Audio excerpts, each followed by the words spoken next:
Iron ஹார்ட்டை மட்டும் இல்ல உடம்ப இருமாக்கிடா கரிகாலான்ற மாதிரி. ஏன்டா மார்வெல் உங்களுக்கு இதெல்லாம் நியாயமா தெரியுதாடா? அயன்மேன் எவ்வளவு பெரிய ஆளு, எவ்வளவு பெரிய லெகசி.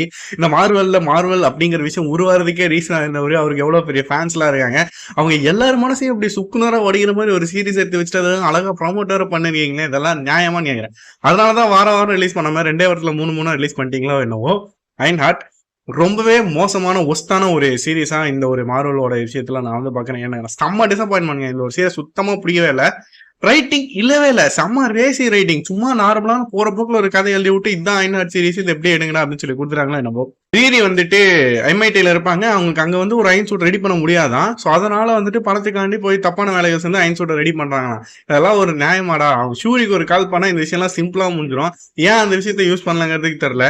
இந்த ஒரு கேரக்டரே பார்க்கும்போது இரிட்டேட் தான் ஆகுது. இந்த ஒரு கேரக்டர்ல இந்த சீரீஸ்ல வர எல்லா கேரக்டரும் இரிட்டேட் தான் பண்றாங்க. ஏன்னே தெரியல. இவங்க பார்த்தானே அடிக்கணும் போலதான் இருக்குது. உன்னோட ஒஸ்ட் சீரீஸ் இன் மார்வெல் தயவு செஞ்சு பார்க்காதீங்க. ஏன்னா ஃபியூச்சர்ல எப்படி அஃபெக்ட் பண்ண போகுதுன்னு தெரியல. பட் இப்போ இந்த பிரசன்ட ரொம்ப அஃபெக்ட் பண்ணுது. இதை பார்த்ததுக்கு அப்புறமா எனக்கு ஃபேண்டாஸ்டிக் ஃபோர் கொஞ்சம்